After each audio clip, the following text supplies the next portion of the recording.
Hello again, everyone. Welcome to the Philly Factor. My name is Paul Perrello. My next guest, is truly one of a kind. And there are guests, and then there are superstar guests, and I'm going to put him in the superstar guest category because whether you know it or not, we have been touched by his work for decades, and he's been part of some of the legendary Disney animation brought to screens into our homes, into movie theaters, and he's also a great author. And he's here to join us to talk about his latest books. Actually, Dave Bossert joins us. Yeah, I'm going to hold up the book here. It's Tim Burton's The Nightmare Before Christmas visual companion. Dave, you've done a wonderful job. I would expect it from you, but you've done a wonderful job on this book. Thank you, Paul, and thanks for having me on your show. I really appreciate it.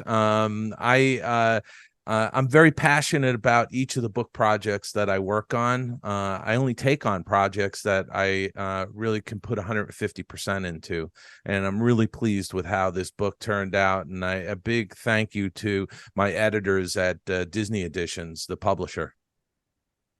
This book is timely simply because we are in the thick and thin of Halloween season, and of course, this is the 30th anniversary of this Hollywood blockbuster. Yeah, that's correct. This is the 30th anniversary of the movie. It's hard to believe, but 30 years ago, and it's bigger now than it ever has been. It's just one of these films that's taken on a life of its own, like It's a Wonderful Life or Miracle on 34th Street or the Charlie Brown Christmas special. It's just become a holiday staple.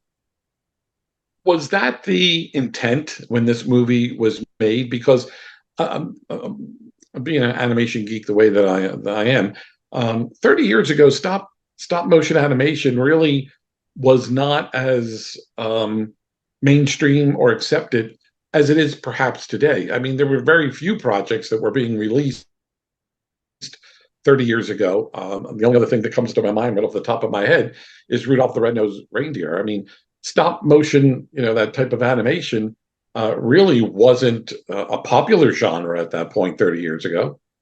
Not in feature length films. Prior to Nightmare Before Christmas, the only other feature that came to mind was a Mark Twain film that was done by Will Vinton, and that was sort of a claymation production. But most of the stop motion was really relegated to television. You mentioned Rankin and Bass. They did Rudolph the Red-Nosed Reindeer and Frosty the Snowman in the 1960s. And then in the 70s and even into the 80s, you had Art Clokey doing Gumby and Pokey on television. Mm-hmm. That was stop motion, as well as the Davy and Goliath show, if you remember that. Yeah. And those were all wonderful shows, and I remember them from my childhood. But Nightmare Before Christmas really marks the first major stop motion feature film from a major studio. I mean, the Walt Disney Company, Walt Disney Studios, and I think that really sort of set the tone, and you can see from that point forward a lot of other stop motion projects happening after that. James and the Giant Peach was done after Nightmare Before Christmas. Henry Selick, who directed Nightmare Before Christmas and James and the Giant Peach, went on to do a film called Coraline, which I think a lot of people might be familiar with, and again, stop motion, beautifully done. And then Travis Knight had his studio set up, Leica Films up in Portland, doing Box Trolls and Kubi and the Two Strings, and there's been so many now. It's hard to even name them all, but it's a great art form. I think it's sort of a fringe on the animation genre, but it is a beautiful handcrafted type of film. When you look at it, you can really see the artist's hand in Nightmare Before Christmas. Was the concept for Nightmare Before Christmas, was it a hard concept for the Walt Disney Company to endorse and get behind? I mean, were they reluctant to go this route? And you've worked on many of the traditional animation projects for the studio. So when this project came up, um, was it a hard sell for them? Not really, because you have to realize Tim Burton worked at Walt Disney Animation Studios early in his career, and that's where he wrote the Nightmare Before Christmas story, the poem that he wrote. And he also did drawings of the characters, Jack Skellington and Sally. He did a lot of visual development work. And then Disney, there was an executive at the studio who gave Tim some development money and eventually some money to do a short film called Vincent. And then they also funded a short film called Frankenweenie, which was a black and white live action film that Tim did. And then shortly after that, Tim was fired from the studio. And so, he went off and he did Pee-wee's Big Adventure. He did Beetlejuice. He did Edward Scissorhands. He did Batman. And then at that point, he was the hottest Hollywood director. And Jeffrey Katzenberg, who was heading the Disney Studios, really wanted to be in the Tim Burton business, wanted to have Tim back at Disney making live action films. And Tim reached out to the studio to see if they owned what he did on Nightmare Before Christmas early on, the development work, and if he could get that to make the movie. And they said, of course, we own it, but we would love to do the movie with you. And that was a way of getting Tim to come over to Disney and get, eventually do some live action films for the studio.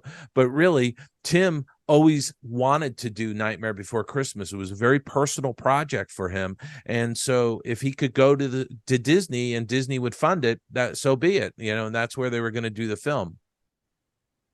When you decided to take up this project, this book project, um, and given this was the latest in a number of books that you have written about the Walt Disney Company, about the people, places, and things that make Disney what it is today, was there any reluctance on the part of the creators or the Disney Company itself to take the deep dive that you did for this book? No, not at all. In fact, when Disney Publishing reached out to me, and I had done a number of books for them, and they reached out and asked if I'd be interested in doing a behind the scenes making of The Nightmare Before Christmas, it was really going to be for the 25th anniversary. And so I said, yeah, and I said, by the way, I worked on the movie, and they had no idea that I had worked on the film, which was kind of funny. But once they asked me that question, the first person I reached out to was Henry Selick, the director. And I met with Henry at a lobby bar of a little hotel in Burbank when he was in town. He lives in Northern California. I'm in Southern California. When he was in town, we met up. And I sat and chatted with him because I didn't really know him and he didn't really know me. We had met a few times, but it's different when you're going to say, hey, I've been asked to write a book about a beloved movie you directed. And so it was right to sit down and make sure he was comfortable with it. And he was. And then from there, it really was a matter of scheduling time with a lot of the filmmakers, Tim, Henry, Danny Elfman, as well as many of the animators that worked on the film, and some of the other creative talent that were in the story department, character design, puppet fabrication, and all of that, and to do either in-person interviews or interviews via Skype or Zoom, to really get their perspective on their contribution to the film. So the book is really about the making of The Nightmare Before Christmas through the eyes of the filmmakers from beginning to end. There is the prologue of Tim having worked at the studio and then getting fired, and then reaching back out when he had a lot of huge live action success to see if he could do the project, and then eventually getting it going, and then stepping through in the book in order of the production. of doing story, writing the songs, storyboarding, set construction, puppet fabrication, animation, the whole process, and really taking the reader on a deep dive behind the scenes of how this movie got put together. Given the fact that it's 30 years after the fact the movie's been released, did you find it easier to work on this project than maybe if it was 25 years, or maybe even as a companion book for the release of the movie 30 years ago? I mean, what type of challenge does distance, or time in this case, put on you, the author, when you're tackling a project like this 30 years after the fact? Well, I think the biggest thing that was a challenge was that there were a few key people who had passed away. Mm. Joe Ranft, who was a colleague and a friend, and a former alum, or he was an alum of Cal Arts. That was the other aspect of this. There was a bunch of Cal Arts alumni that worked on this movie, but Joe was tragically killed in a car accident, and he was the story supervisor. So he would have lent a lot of insight into the story development. He wasn't available. Paul Berry was one of the top stop motion animators on the team, and there was only a dozen animators that worked on the film, but Paul had passed away in 2000. I was fortunate enough to spend time interviewing Kelly Asbury, one of the assistant art directors, and I got a lot of great information, a lot of great behind the scenes information from him. And he sadly passed away in 2020, but I had at least been able to interview him before he passed away. So that was a bit of a challenge. And then the rest of it really was just the challenge of scheduling with people who have busy lives. I wound up being able to interview Rick Heinrichs, who was the visual consultant and a frequent collaborator with Tim Burton.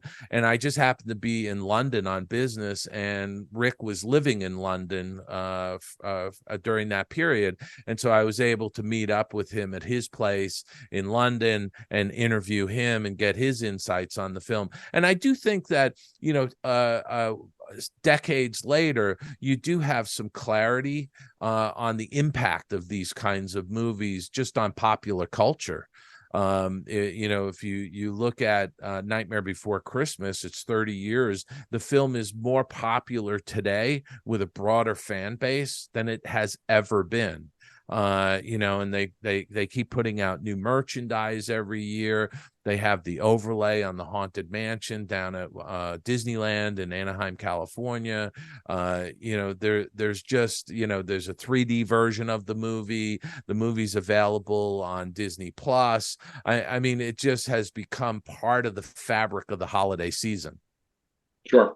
Not only do you get into the behind the scenes stories of the making of this masterpiece, but the pictures, the photos, the artwork that you've included in the book, they're masterful. I mean, these are unto themselves, they're pieces of work. I mean, these photos, I feel like they're just going to walk right off the page when I'm thumbing through the book. I mean, how and I know Disney is very hands-on when it comes to using images and things in books and things like that. But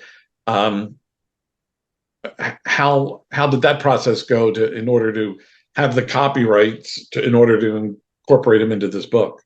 Well, I mean, first off, the book is being published by Disney Publishing, part of the Walt Disney Company. So any of the images from the film itself or publicity images were easily cleared because it was a Disney publication. Sure. But what I always like to do with the books that I work on is I like to find stuff that people have never seen before. And so every person I interviewed, I asked them if they had personal photos. It was like the end of the interview. I said, do you have any personal photos or ephemera or keepsakes that you saved from the production? Mm. And everybody said, oh my gosh, I've got all these great photos. And I said, could you pick out a selection of them and scan them and send them to me? And so when you go through the book, you'll see that there's lots of photos in there that are credited to the actual, person that may be in the photograph. Sure. And that to me is the magic of these kinds of books, is when you are able to dig up stuff out of people's personal collections that have never been seen in 30 years. No one has seen these photos. The general public has not been privy to it. And I love doing that for the fans, because I think it's important that you show the fans things that they haven't seen before. Yeah. There's plenty of books out there, and I think the hardcore Disney fans will agree with me, where you just see the same image over and over and over again in 12 different books, Mhm. and it gets boring after a while. It's sort of like they're grabbing the low-hanging fruit, and that's what the fans don't want to see. They want to see fresh, new, interesting images that haven't been published before. And so I'm very, very happy with this book and the fact that we've been able to put a lot of never before seen images in there. Dave is a guest that I could go on and speak with him for hours and hours and hours, needless to say. You also have another book that's coming out this month, House of the Future. I want to talk a little bit about that project and what we could expect in that book. There it is. The House Yeah. of the Future, Walt Disney, MIT, and Monsanto's Vision of Tomorrow. And thank you, Paul, for bringing that up. I've been blessed with the fact that I have two books coming out this fall, really, because The Nightmare Before Christmas I wrote for the 25th anniversary, and through scheduling and other issues, it sort of missed that anniversary window. And then they reached out to me last year and said, hey, we're going to put it out for the 30th. And I said, great. Okay. I've got another book coming out too. So, but the House of the Future book deals with an attraction that was at Disneyland from 1957 to 1967. It was sponsored by Monsanto's plastics division. And it was a research project that the plastics division did with Massachusetts Institute of Technology, MIT, to essentially design a new house using the miracle material plastics. And it really was a miracle material. It was relatively new in the early to mid 50s. And at that time, it was sort of the 50s were like the age of optimism. It was after World War II. A lot of GIs were starting families. They were moving out of the city centers and into suburbia. Right. Into these Levitowns that were being built outside of major city centers. And so Monsanto wanted to see how plastics could take a role in new home construction. And that's really what this experiment was all about. And Monsanto was already a sponsor at Disneyland in Anaheim with their Hall of Chemistry exhibit at the entrance to Tomorrowland. And so it seemed a very natural place to put this experimental house, this new kind of a home, this plastic house of the future, on display. And it was a free attraction. People could walk through it. Like I said, it was there for 10 years. And during that 10-year period, it was more than 20 million people went through the home. Wow. Yeah, which is really kind of crazy. But the first time I went to Disneyland, because I grew up on the East Coast, the first time I went to Disneyland was in 1980. So it was 13 years after they had taken the house out. And I had seen pictures of it. I had read little tidbits about it. And I was very fascinated with it, and I wanted to do a deep dive on this topic, and so that's why I chose it as a book, because nothing had really been written extensively about it, about how it came about the opening of it, and I wanted to give a sense of having seen it myself. So I wrote it as if I was taking a tour of the house. It's in the order. Each room is in the order that you would have seen it if you took the tour physically. And I'm able to show images of some of the remodels of the various rooms that happened. There were several remodels over the 10-year period. But it was a wonderful experiment. There were some great things that came out of it, like the ubiquitous bathtub shower, fiberglass, and one-piece enclosures that are in all new homes today, Sure. and safety glass. It was one of the first glimpses to the public of microwave ovens. There was intercom systems that had video screens. Even though the video screens didn't work, they were showing it to the public as something you might see in the future. Where the housewife of the future could be on the phone with her butcher and looking at a little video screen, picking out the cuts of meat she wanted. So it was really kind of, satisfied an itch I had for wanting to see this house of the future. And not to be confused with the another attraction, both at Disneyland and Walt Disney World, Carousel of Progress. Some people might say, "Oh, well, I've seen that. The Carousel of Progress is showing much of what Dave talked about or is talking about. It's a totally different concept and idea altogether." Yeah, it absolutely is. In fact, I do talk about the Carousel of Progress in a book I wrote about Claude Coates, Walt Disney's Imagineer, The Making of Disneyland. And in that book, Claude actually came up with the concept of a revolving audience around the central stage, which is the basis of the Carousel of Progress. But yeah, it is very much different. It was a walkthrough attraction, and it was also a walkthrough attraction where they surveyed the public. They had cast members in there that asked questions. What do you think about this kitchen? What do you like? What don't you like? Zenith, or Philco had various new electronics that they were displaying in the House of the Future. And again, it was a way for people to see new things that might eventually hit the marketplace. Acrylon fiber in carpets and drapes and things like that.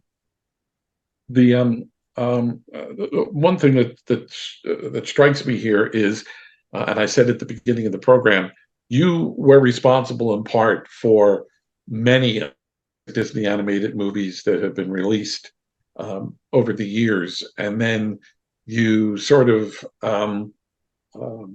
turn your attention to writing, and you've given us so many great books over the years. So, what was the mindset to walk away from the animation side and then to dive into books like the two we're talking about today?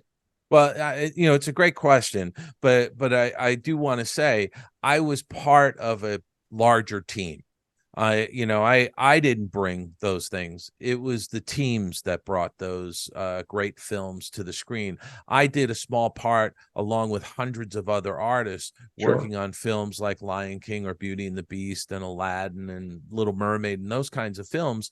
But I did back-to-back feature films. I had been part of these crews for 15, 18 years, and by the time I got to 2000, I sort of had that been there, done that feeling, and I wanted to expand professionally and creatively. And so I started to do special projects, oddball projects. So I was doing theme park attractions. I was doing things for broadcast, for ESPN, for consumer products, different divisions of the company.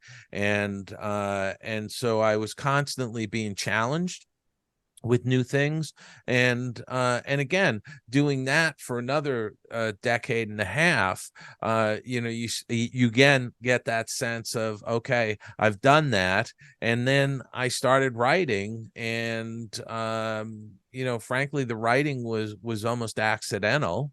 And I realized that it was a great outlet to tell the backstories or the behind the scenes stories of a lot of things that hadn't been covered. My Claude Coates book, I actually knew Claude Coates when I first started my career at Disney. I was in the infancy of my career, and he was in the twilight of his career. He had been at the company for 54 years. 53 years when I met him. He was there for another year, and when he retired a year later, he was dead. And you know, he was somewhat of an introvert. He was incredibly talented. He contributed so much to the Walt Disney Company, both in the animation and in theme parks, in helping Walt build Disneyland. And he was somebody that the story needed to be told. And I was fortunate that I got to spend time with him over the course of 18 months, seeing him in the commissary and sitting with him and peppering him with questions, that it was just, for me, an honor to be able to tell a part of his story. Because, you know, that book really covers the sort of first 15 years of Disneyland, and Claude and the attractions Claude worked on, which are seminal. You know, Pirates of the Caribbean, the Alice in Wonderland ride, the submarine ride, Haunted Mansion. You know, these are iconic, quote, e-ticket rides. You know, so I was very honored to be able to tell his story, and so each of these books, they're somewhat personal to me, because I either had some involvement, or I'm just super curious and I want to tell a story about something that fascinated me. Well, unfortunately, we're at the end of our time here, and I could go on for another 4 hours easily, Dave. And we'll have to have you come back on and join us again on the program. I want to wish you continued success. Best of luck with both of the books. And I want to mention that people could find out more about Dave. Go to his website. You can they can actually order the books off the website, can they? Yeah, if they go to davidbossert.com, there's links to all my books. If they want to get an author signed copy of the House of the Future book, they can go to the oldmillpress.com, and if they use the code FRIEND5, FRIEND, FRIEND5, they'll get $5 off. Excellent. Which is a big deal. That's a gallon of gas. Absolutely. And this time of year, it might be a great Christmas present for that Disney fan on your holiday list. Dave, thanks so much for your time. I really enjoyed the time that you spent with us. As I said, I wish we had more time, but maybe we'll have to catch up again sometime in the future. Thank you, Paul. Thanks for having me.